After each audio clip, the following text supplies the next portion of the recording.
So we are deeply honored first by your presence this evening. Your commitment to dialogue and enlightenment is the lifeblood of our community, in the Livonia community.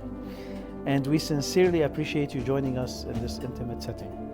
The Livonia Salon is not just a gathering, it's a movement, an intellectual refuge where ideas are exchanged freely, where enlightenment values are championed, and where the courage to question is celebrated. Tonight we come together in the spirit of truth, of knowledge, and of justice. And as we gather tonight, we are reminded of the profound impact that collective awareness and action can have in confronting the challenges of our time. We begin this journey with Ethica, a powerful documentary that follows John Shipton, the father of Julian Assange, the founder of WikiLeaks, as he fights for his son's freedom. It's a story not just of a man, but of a principle. The principle that truth, no matter how inconvenient, must be spoken. Julian Assange, the founder of WikiLeaks, became a polarizing figure by publishing classified US military documents that exposed misconduct, war crimes in Iraq and Afghanistan. His unwavering commitment to transparency led to severe repercussions: 7 years of asylum in the Ecuadorian embassy in London, followed by 5 years in the high-security Belmarsh prison. During his incarceration, Assange faced significant health challenges, including severe weight loss and psychological distress. Concerns about his well-being were so pronounced that in 2019, over 60 doctors penned an open letter warning that his health had deteriorated to a life-threatening extent.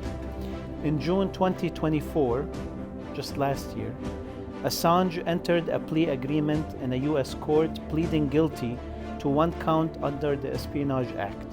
This decision, described by Assange as pleading guilty to journalism, led to his release, having served time equivalent to his sentence. He has since returned to Australia, where he continues to navigate the complexities of freedom after prolonged confinement. But why does this matter today, in this very moment?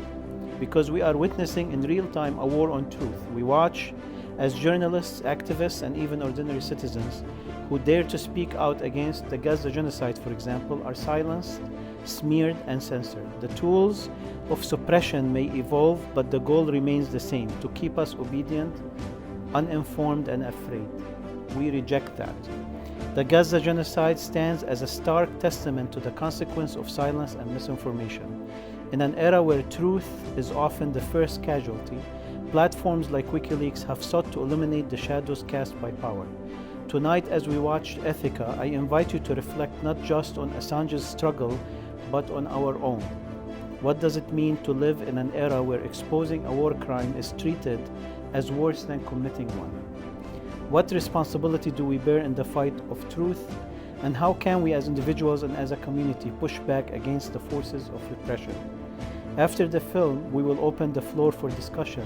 I ask you to engage with an open mind, bring your ideas, your insights, your critiques, but leave judgment at the door.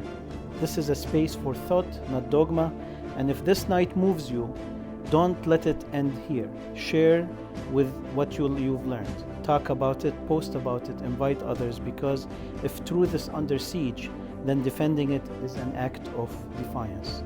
Given the limited capacity of our monthly gathering, with only 8 to 10 participants, we rely on you to extend the reach of these conversations by sharing your experiences on social media platforms. When you write on social media that I watched this movie and it moved me, there is few others that are going to watch it. Amplify the impact of our collective endeavor. Your voice can inspire others to join the dialogue, fostering a broader community committed to enlightenment and action. Thank you once again for being here. Let us now immerse ourselves in Ethica and the compelling story it unfolds.